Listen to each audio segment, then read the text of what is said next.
Então, uma pergunta para você. Claro. De um lado, a gente tem um Senado quieto, conivente, calado, refém. De um outro, a gente tem o Supremo Tribunal Federal que a cada vez mais se atribui como o governante máximo do Brasil, onde ele pode decidir tudo sobre todas as questões micro e macroeconômicas, micro e macro sociais do Brasil. Podem censurar quem eles quiserem, podem perseguir empresários, podem ir além do que a Constituição delimita como possível. Essa dos empresários foi terrível. Terrível. E ruim para eles, porque eles compram briga com que eles não deveriam comprar. Mas eles estão fazendo isso. Do outro lado, você tem o executivo, que é combativo, mas é um combate de fachada, na minha opinião, tá ligado? É uma questão assim, tipo, vamos falar com a nossa base, vamos parecer para a nossa base que nós estamos combatendo esse cara. Chama-se emular. Vamos emular esse posicionamento combativo, mas por trás das câmeras nós não vamos fazer nada que realmente possa ameaçar os interesses deles, porque ou a gente tem medo de perder, de sair fora, de ser impeachmentado, ou de perder toda a coesão e de ser tirado do jogo, ou a gente é conivente e com essa agenda que o STF hoje implica. Supondo que eles não sejam coniventes, mas estão acreditando que vão alimentar o leão para serem últimos comidos, que eles estão indo nessa estratégia. Chegando o momento onde o STF faz com que a eleição não seja justa, supondo. Há possibilidade do executivo, na sua opinião, partir para um golpe militar? Porque hoje no Brasil eu não pergunto mais se vai ter um golpe. Eu fico preocupado com quem vai dar o golpe. Eu tenho medo do STF dar um golpe, eu tenho medo do executivo dar um golpe.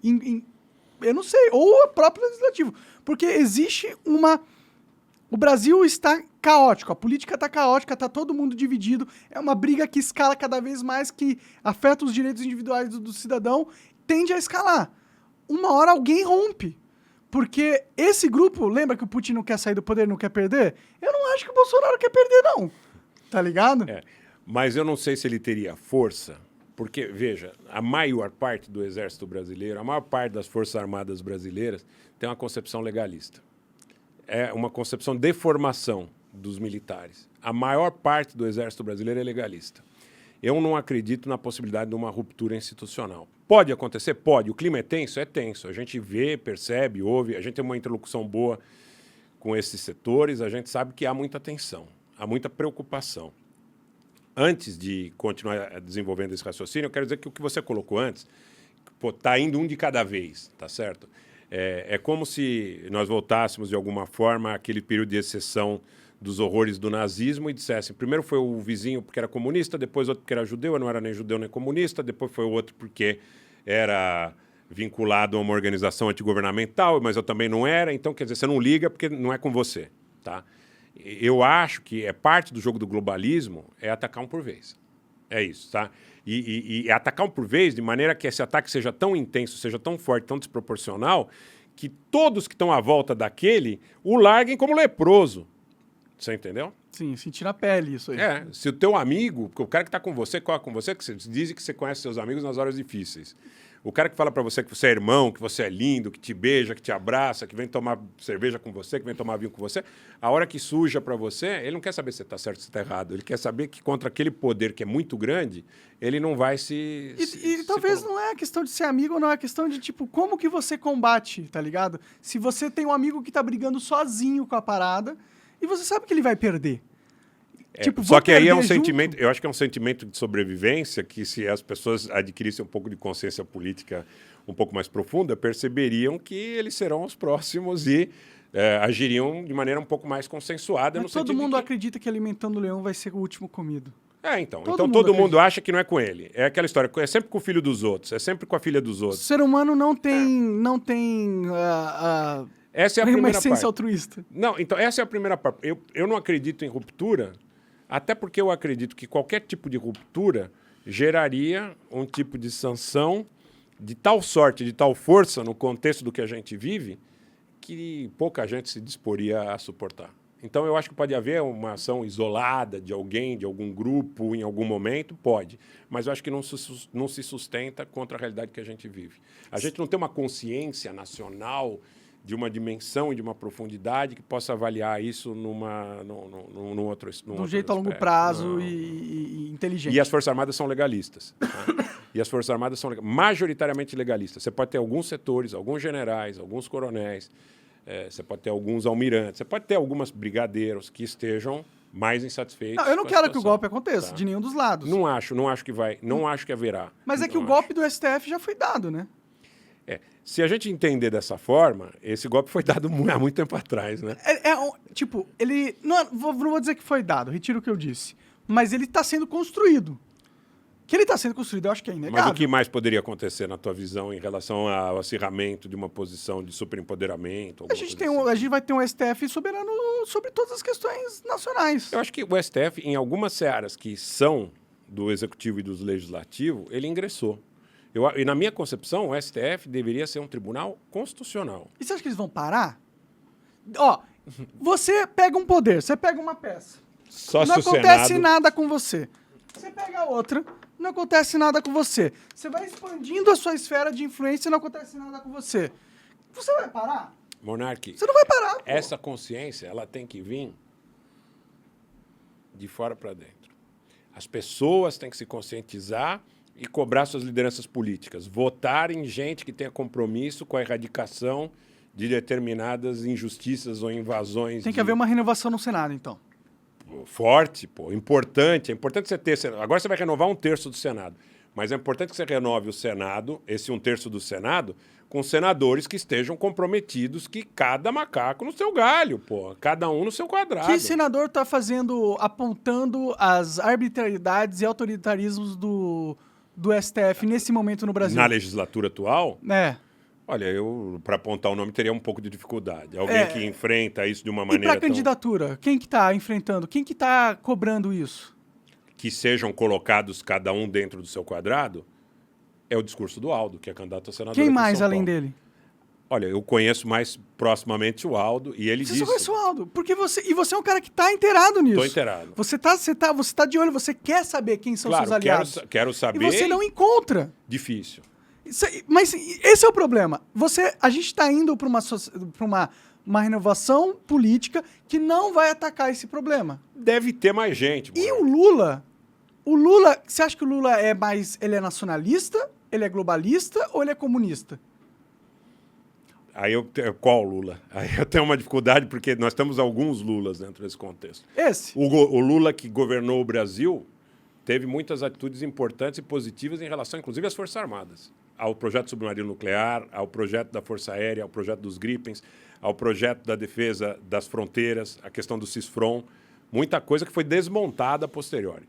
O Lula de hoje é um Lula que sofre muitas influências de setores globalistas, inclusive de setores ligados ao liberalismo progressista. A campanha, se a gente pode determinar que eles existem, os globalistas, não tem como negar que a maior força da campanha do Lula é o globalismo. São esses setores ligados ao PSOL, na sua visão? É a mídia, é a Globo. É literalmente a Globo. Então, eu vou te fazer uma pergunta. Por que a Globo, que condenou o Lula moralmente em 2014, em 2015, hoje condena o Bolsonaro e talvez mostre um pouco mais de simpatia por qualquer coisa que não seja o Bolsonaro? Então, talvez seja o Lula como parte nessa polarização. O que aconteceu com a Globo? Bom, tem algumas teorias. Eu acho que o Bolsonaro tirou dinheiro deles e eles querem mais dinheiro de volta. Eu acho que é mais do que isso. Eu acho que é o divide et impera mais uma vez. É a Globo como um dos elementos para que você tenha uma sociedade polarizada e dividida e um governo fraco. Vamos supor que o Lula ganhou a eleição. Da maneira que está construído o cenário hoje, muito provavelmente ele vai ter dificuldade para governar. Porque vai ter protesto, vai ter radicalização, muito provavelmente, de setores que vão se manifestar absolutamente descontentes. Mas nas pautas globalistas ele não vai ter nenhuma dificuldade.